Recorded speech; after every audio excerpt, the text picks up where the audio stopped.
that's what I was saying. Watching the entirety of my entire book. We were watching our game. No, we didn't watch the techniques. No, we were watching so hard. Yeah, they were bad.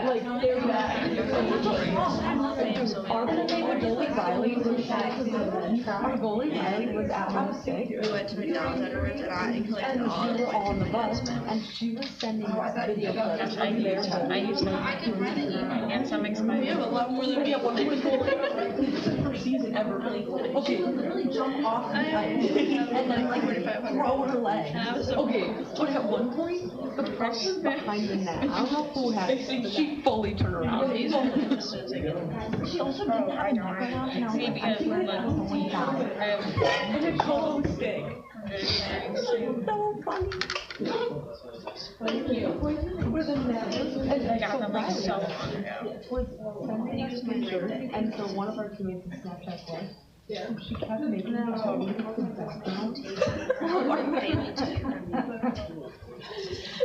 There was at one point the goalie was set up for sin, and there was no August, I had 3,000.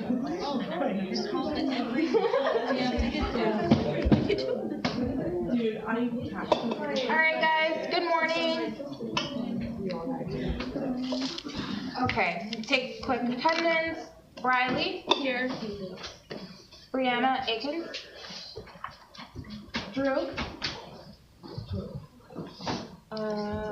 Bria.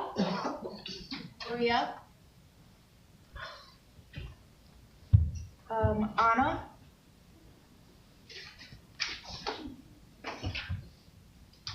Nick. Abby. Hannah. Here. Rosa. Matt. Jillian. Mia. Annie.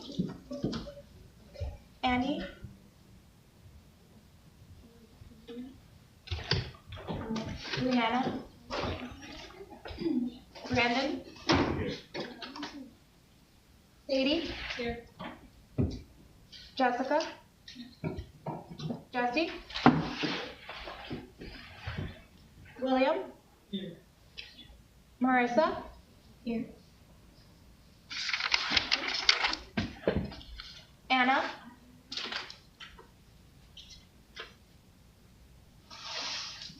Sophia. Here. Aubrey. Here. Matthias. Here. Colin. Here. Olivia. Here. Braden. Here. Amber. Here. Katie. Here. Kennedy. Here. Ben. Here. Ava. Here. Kendall. Here. Emily. Here. Lauren. Here. Jen. Here. Isabel. Here. And Corwin. Okay, awesome. How was everyone's weekend? Anybody do anything fun? No? Studying maybe? So it's fun. Okay. So today we're gonna dig right into, dive into chapter 4. We're gonna start talking about, bacteria, how we grow them in culture, how they grow and develop. And so the suggested readings are these 4 sections in chapter 4. Just a quick overview. We'll talk about how microbes take up nutrients, how they're cultured and counted, and then what biofilms are. And so bacteria make biofilms as a way to survive and persist. So we'll talk about that. But just to give you another quick introduction, like all things, microbes also need carbon and energy to grow just like us. And so, bacteria have evolved to find, acquire, and be able to metabolize a wide assortment of nutrients and different food sources. And so microbial genomes, their genes, actually show a lot of plasticity, which means that they can kind of change and adapt to those environmental conditions. And so their bacteria really are always going from feast to famine in the environment that they live in, because when the resources deplete, bacteria can do one of four things. They can either just die, they can cannibalize their unfortunate partners living in that area, they can hibernate, hunker down and then wait for nutrients to to come back up. And so one of the ways they do that is by forming spores, or by having flagella, which allows for movement, so they can go somewhere else and hide out. Or they can evolve and use different resources that are still in the environment. So despite them being able to evolve and adapt to their environment, most bacterial species fail to grow in the lab. It's actually, pretty amazing how difficult it is to grow these suckers in the lab, because you're trying to find the exact secret sauce. So here, bacteria in nature, literally they defy the physical limits of life. They literally, this is my third eukaryotic extinction event in a row, and they're really strong and sturdy. But bacteria in the lab are just, they're very difficult to grow. If the pH is off for just a very, very little bit, it's hard to, keep them, or it's hard to grow them.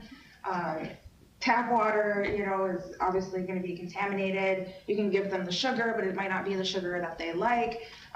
So figuring out that exact secret sauce is really difficult. Even though they're very plastic and they're able to grow in different environments, if you want to isolate them in the lab, that becomes difficult. Does that make sense? So how do microbes then build biomass? How do they grow?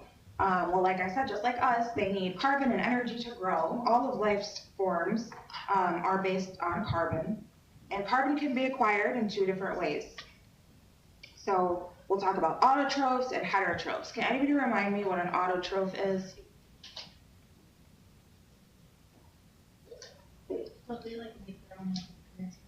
Yep, they're able to form their own nutritional organic substances from inorganic substances like carbon dioxide. And then heterotrophs are organisms that have to eat plants or other animals for energy and for nutrients. So just a quick reminder of what each one is here. But there's this cycle in how carbon can be acquired, and there's this cycle where, autotrophs are able to fix carbon dioxide into organic molecules. Those organic molecules are then used by heterotrophs, and then they end up making carbon dioxide for the autotrophs. So it's a constant ongoing cycle. This is the carbon cycle that I'm talking about, and it essentially runs on autotrophs and heterotrophs. So on the left is heterotrophic metabolism.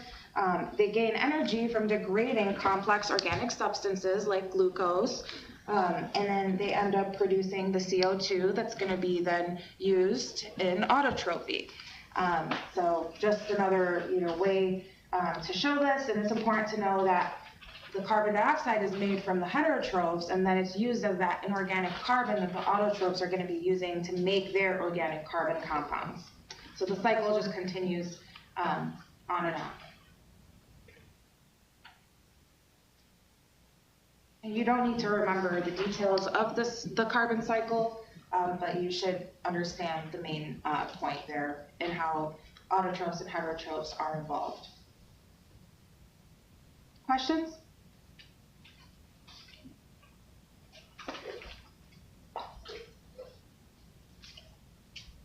Okay. The nitrogen cycle is also very, very important for just all life on Earth and the growth of microbes. Nitrogen is the most abundant gas in the Earth's atmosphere. But the problem is that it's unavailable for use by most organisms in that gaseous form. And so, we can't use nitrogen gas.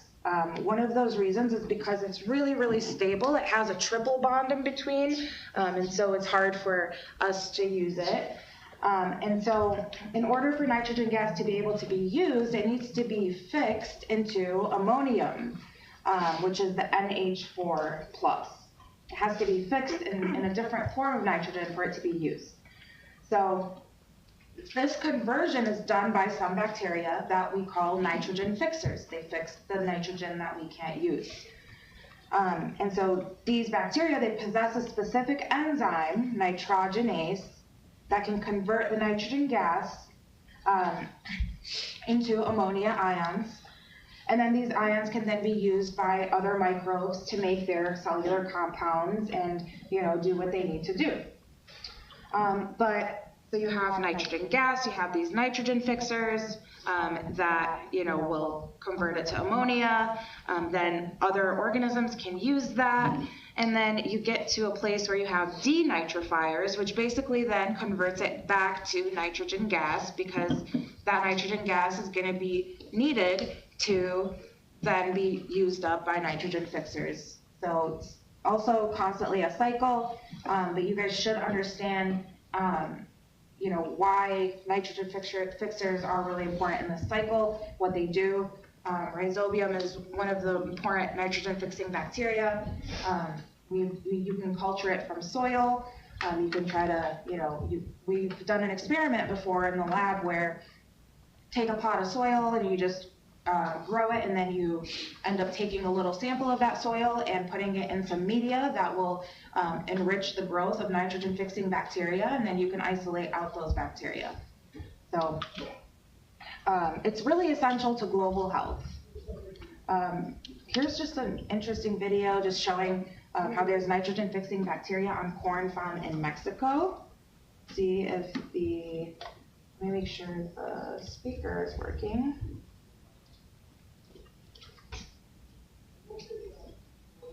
Should be.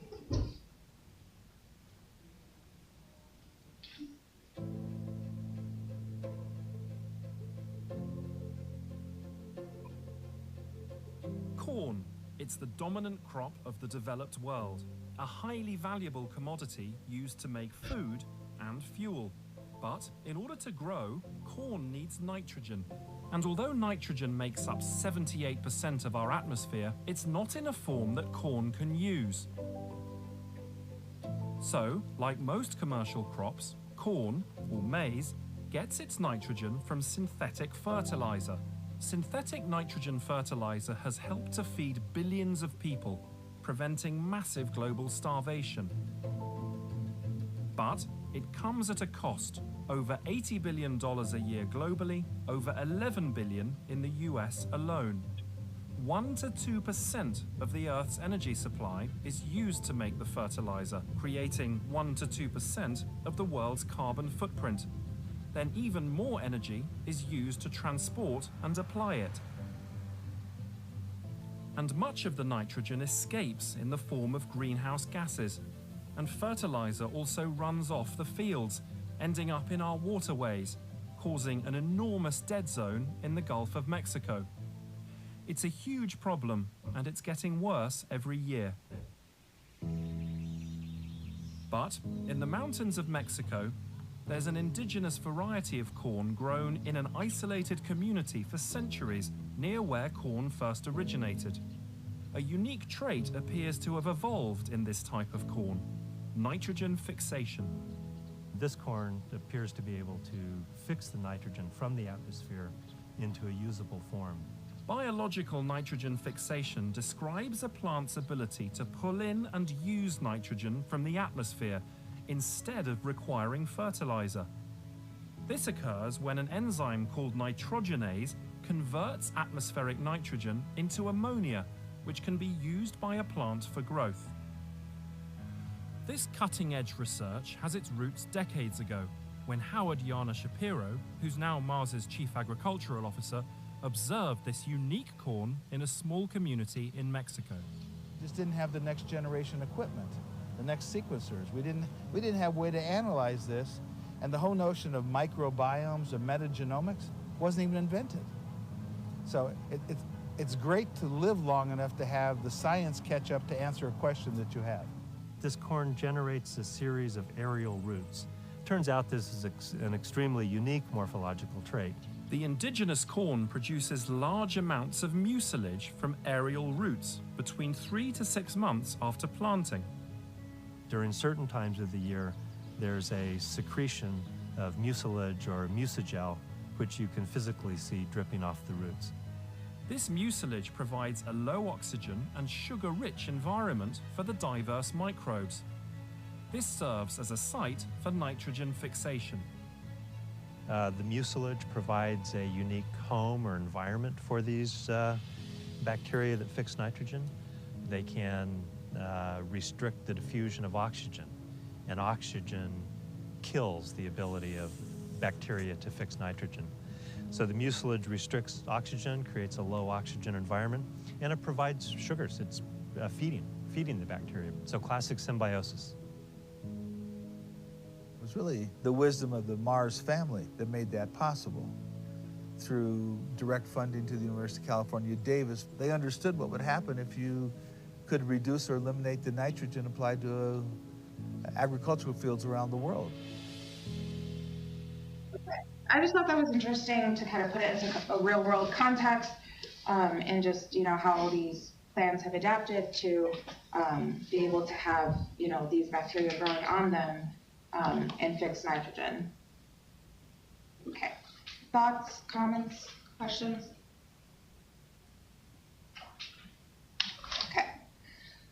So these bacteria, now kind of just zooming back out a little bit, they need nutrients. So how do nutrients get in? Well, we talked about the phospholipid bilayer membrane and how that separates what's outside the cell from what's inside the cell. And so there are different proteins and things like that that selectively permit things to go in and out of the membranes of the cell. So selective permeability is achieved in 3 ways. You can have specific carrier proteins. They're called permeases because they allow specific, proteins to permeate through the membrane. You can have dedicated nutrient binding proteins that are dedicated for those nutrients. You can also have membrane spanning protein channels or different pores. So if you think back to the phospholipid bilayer that we looked at last week, we saw those proteins that were embedded in the membrane and also those that were just sitting on the top of the membrane. So there's different types of ways to selectively permit nutrients to go into the membrane. And so you may have heard this before, but one type of diffusion across the membrane is called facilitated diffusion. This is a type of passive transport. Do you guys remember a little bit about passive and active transport, just from regular biology, high school biology? Okay. Well, facilitated diffusion facilitates the transport of those nutrients, so it helps the solutes move across a membrane from a region of high concentration to low concentration. So it doesn't use energy because it's going from high to low. It's going towards its concentration gradient, not against it. And compounds that are too large or too polar to diffuse across the membrane can't go through using facilitated diffusion. One of the ways that I remember, this whole, when we say it's going down its concentration gradient versus against its concentration gradient, one of the ways I remember what passive diffusion is, I think of the analogy of standing in the corner of a room and spraying air freshener. And so you see all of the molecules in that space, but eventually, if you give it enough time, all of the air freshener molecules are going to eventually fill the entire space of the room, right? So it's going from high concentration to low concentration, and there's no energy required. You just spray it in one area, and it's gonna end up passing through the entire room. So that's kind of how I remember passive transport and things, going from high to low concentration or down its concentration gradient. There's no energy input. So does that help a little bit? Okay. But the one example that you guys should know is the glycerol transporter of E. coli. So GLPF is this glycerol-specific transporter. So it's a protein. So here we have the membrane, the phospholipid bilayer, and because these inner tails are hydrophobic, things can't go through like glycerol. And so there's this protein that's specific for glycerol. So glycerol can enter the channel, and then on this side, on the extracellular side, and then once it does, it will cause a conformational change in the protein channel, and then it opens up on the other side, and then it lets the glycerol into the cell. So this is an example of facilitated diffusion. And so it can reversibly adopt one of those two conformations, just depending on whether glycerol is bound or not. So when glycerol is not bound, it's going to be open to the extracellular side to allow the glycerol to come in. When it is bound, there's a conformational change. That's going to be a common theme with proteins. They have these conformational changes, and then it opens up to the inside. So the first form will expose the glycerol binding site to that extracellular space, and the second form will expose itself to the cytoplasm.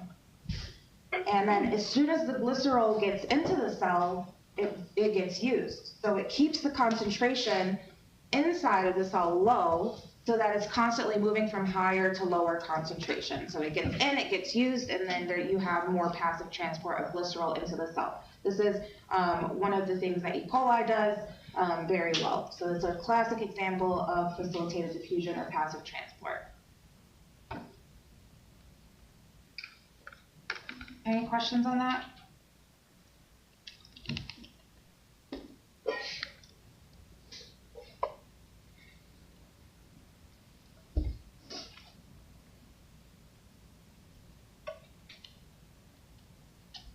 Okay. Active transport, on the other hand, will require energy, and basically things move up their concentration gradient or against their concentration gradient is another way to say it. And so this is, the simplest way to use energy to move molecules across the membrane, and that's by exchanging energy of one chemical gradient for that of another. So this will make sense, when I show you these examples, but there are different systems that are utilized in bacteria, and the first that I want to talk about is called a coupled transport system. And so the way that the energy is involved is the energy is released by a driving ion that's moving down its concentration gradient, so it's doing passive transport, but that energy that's released is then used to move a solute up its gradient. So there's two types of coupled transport systems. The first is symport. Symport means that there's two molecules in a coupled transport system. It's in the name, it's coupled. And so in the symport, there's two molecules, they're traveling in the same direction. So you look over here, we have the red circles and the blue squares, and so the red circles basically move in, and then there's energy that's released as it moves down its concentration gradient, and so that energy then allows the second substrate, the blue, to move against its concentration gradient. So remember, against its concentration gradient is going from low concentration to high concentration. So if you look at the number of blue on the outside, there's only 4, but there's so much more inside. So it's not going to be natural or passive transport for the blue square to go in towards the higher concentration. The red is going from high concentration to low concentration, so that's moving down its concentration gradient. But the energy released then moves the second substrate against its concentration gradient because it's going from low concentration to high inside the cell. Does that make sense? And then the key there is that in symport, the molecules are moving in the same direction. So don't let that confuse you and make you think that it's both passive transport. The type of transport is dependent on whether it's going from high to low or low to high concentration, whether it's going to require energy or not. these transport systems just tell you if they're going in the same direction or not. So to show you the other side of this, there's also an antiport, where an actively transported molecule moves in the direction opposite to the driving ion. So here we have an antiporter. So this is the antiporter. It binds substrate A, which is red, and it binds it over here. And so this is going from low to high concentrate, or sorry, from high to low concentration. So it's going down its gradient. And then that energy that is released from this substrate then allows the blue one to go in the opposite direction. And this one's going from low to high concentration because this is active transport. So the other ion is going to be going against its concentration gradient.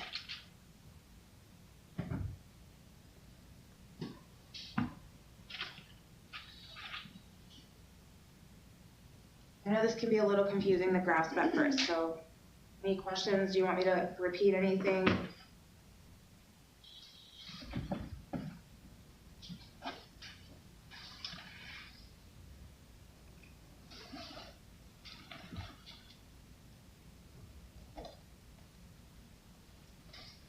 So both symport and antiport function in the same way by opening one end or the other end of the channel that's spanning the membrane, but the difference is in the directions.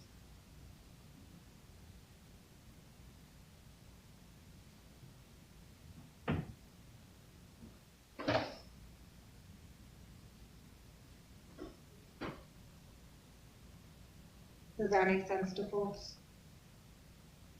Okay.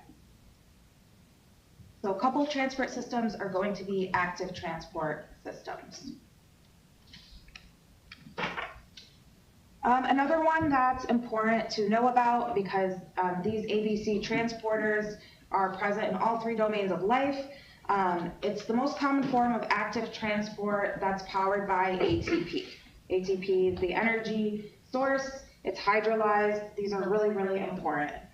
And so basically you look over here, this picture, and you have a membrane. This is a porin. So it's similar to a membrane protein, but just a different kind. So it's a porin. And porins basically have these solutes that can just go through. So the solute goes through, but then there's a solute binding protein that's waiting for it. The solute binds to it, which allows it then to get activated. And then the solute is transported into this membrane protein, which then causes this conformational change. ATP drives this, so if ATP is involved, it's going to be active transport. And then after ATP is hydrolyzed, the dimer will open and release the solute into the cytoplasm. So ABC transporters are really important for transferring, nutrients, amino acids, sugars into your cells. So it's critical for transporting those things inside. And so it requires a porin to first bring the solute in, and then there's another protein that binds to it and then allows it to get to where it needs to be. Another way that that ABC transporters are actually used is for efflux. So not just taking things in, but also pumping things out. So this is generally used and taken advantage of in making antibiotics as a multi-drug efflux pump to get things out of the cells.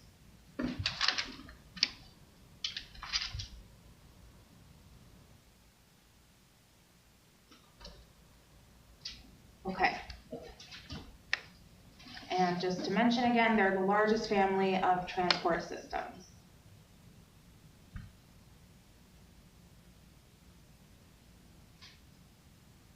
Yeah. You said it's like a proton pump? Not necessarily, no, because a proton is just an ion, and a proton pump does use energy from ATP to pump protons, but it's a little bit different from an ABC transporter because these have to have specific proteins to bind the like hormone or the signaling molecule, the solute, to bring it in. But good thought there. Definitely you can see why you would think that.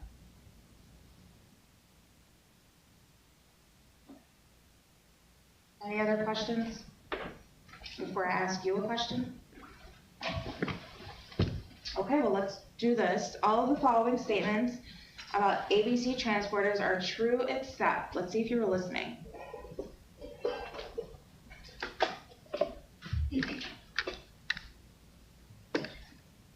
Yes.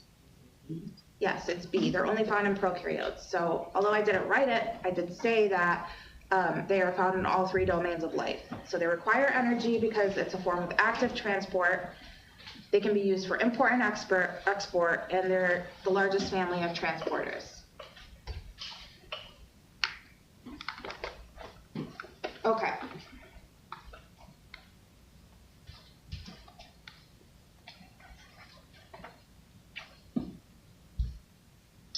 So now we're gonna switch gears a little bit and talk more about some stuff that we're actually gonna be working on in lab. Are there any questions on anything that has to do with protein transport before we move on? Okay.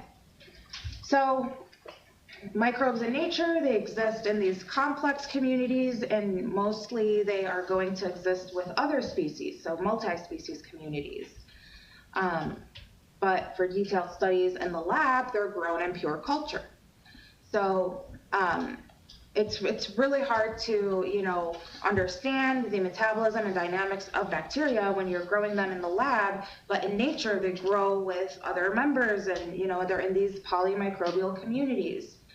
But culturing microbes has been really difficult. After 120 years of having methods to culture microbes, we've succeeded in culturing less than 1% of the microbes around us.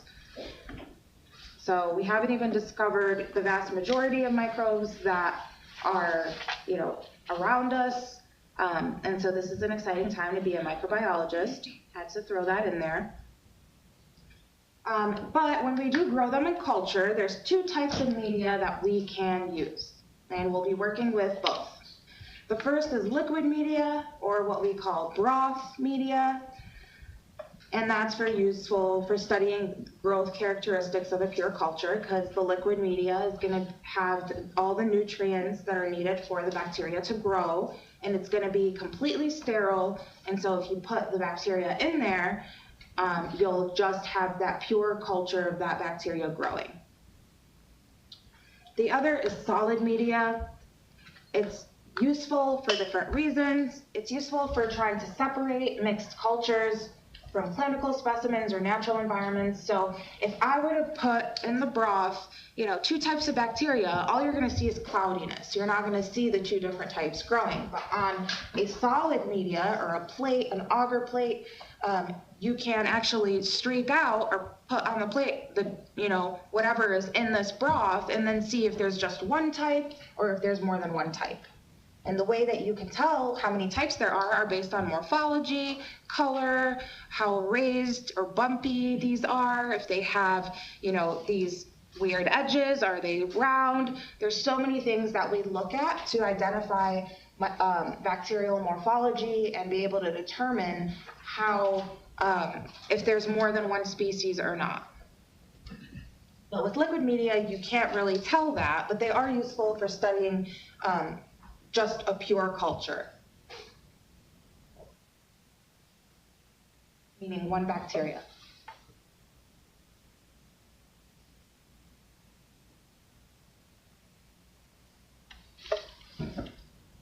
We're going to be doing some of this next week in lab, not tomorrow, next week, but we're going to be actually doing some dilution streaking and spread plating. So I'm going to go through what these are.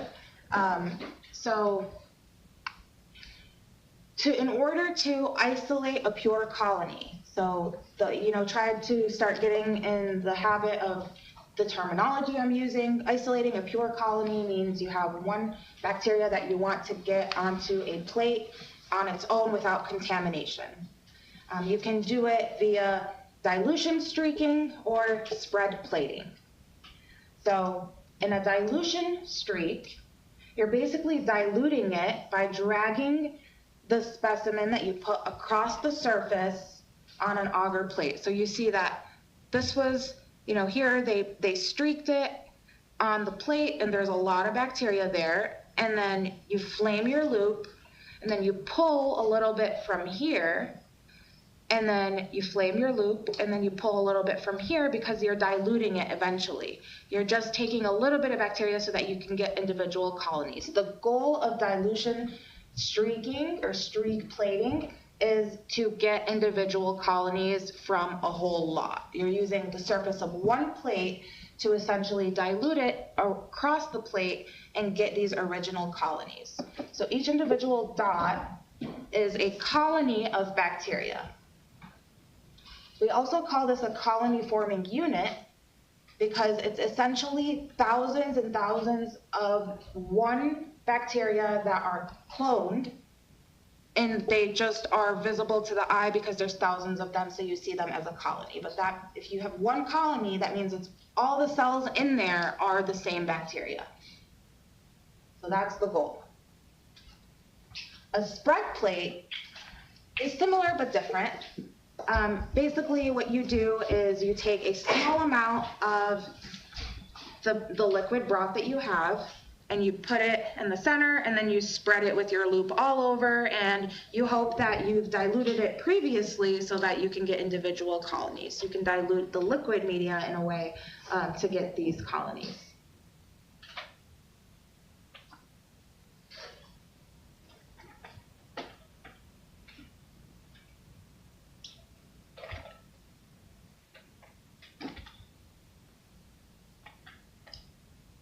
Okay. So in order to do the dilution streak or a streak plate, and we'll go through this in lab next week, but I definitely want to go through it now because it's really important. Basically what you'll do is you'll hold the loop, you'll dip your loop into the broth culture, and you want to hold it so that it's flat against the plate, the agar plate, and you want to streak it across the surface. So you've set down a lot of the bacteria. Now, if you were to then just continue to streak, you're not diluting it. So you need to flame the loop and kill everything on it. And then once it cools off, you'll then go into that original part that you first started with. You'll just drag a little bit of that, and then you'll streak on the side of the plate, and then you'll flame your loop, and then you'll drag a little bit here. And so you're hoping that by doing that, and you're eventually going to get individual isolated colonies. So it's really important to pay attention, not to cross back over into a previous quadrant. So I actually will have you guys split these into 4 quadrants and do this. But the goal is to see something like this. You have a lot of bacteria here, but as you flame your loop, you dilute it, you spread it out, and then you have individual colonies. So we're going to be doing a lot of this in the lab.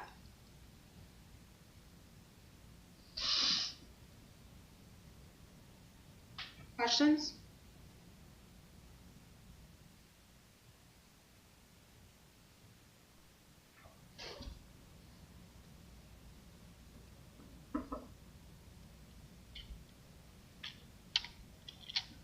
Okay, so when you're spread plating, you have a liquid broth that has a lot of bacteria in there. You don't know how much bacteria in there because it's a liquid, but one of those ways to find out is you can then make a dilution and spread on different plates and see how many colonies are growing, and then you can do some math and work backwards to find out how much was originally in the, we call this the stock culture. So it's the first main culture that you took from. So what we do usually is we'll have some tubes prepared, and you'll see that there's 9 mils, and the 9 mils in here are of the broth that's going to grow the bacteria. Whatever this bacteria is in here, in order to grow, you put 9 mils, an equal amount in all these tubes. And so to dilute it, you basically will take 1 ml from the original stock culture and you'll put it in here. And then you'll change your pipette tip, because your pipette tip will have bacteria on it still from the original. So by changing the pipette tip, you're essentially, it's equivalent to flaming your loop. So then you'll mix this up, and then you'll take 1 ml and put it in here. You'll mix this up, take 1 ml, put it in here, and so on. So over time, you're putting less and less bacteria in these, but enough to eventually do this dilution scheme and then get a countable number of colonies. So you're taking these tenfold dilutions and you're plating a very small volume, and then that will allow you to estimate the viable cell density in that original liquid culture.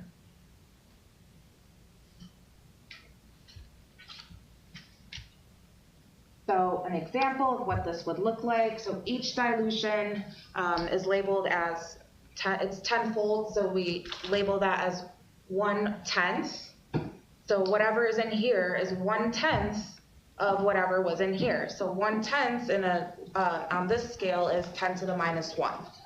Does that make sense? And then if you're taking 1/10 of this and putting it in here, then it's going to be 1/100th, 1/1000th. So that's why these numbers are there.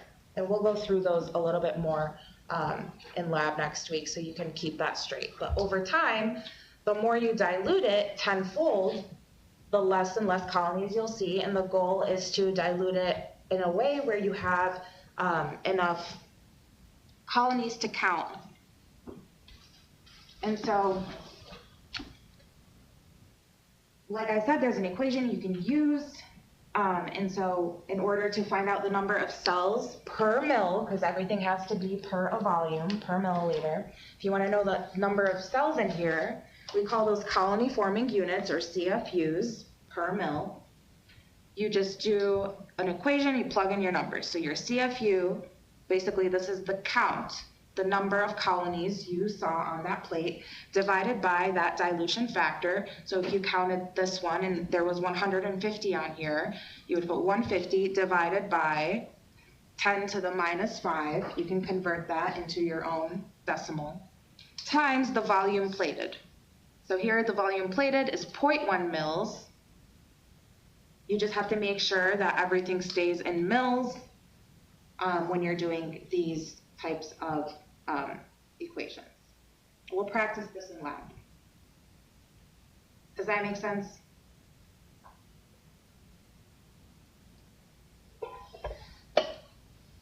Okay.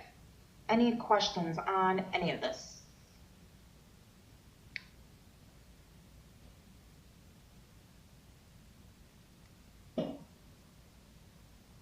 Are you guys excited to grow some bacteria? Okay. So there's different types of media that we're going to talk about, but I will stop here just to kind of let that all sink in for you guys, and we will continue next week, or on Wednesday. Just a reminder, your first exam is creeping up. It's on February 5th. Make sure you check the syllabus and you have that written down.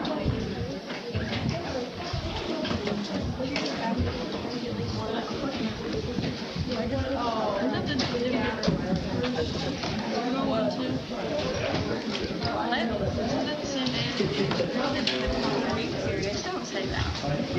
I have probably Exams, or is it just? Yeah, I can. Okay.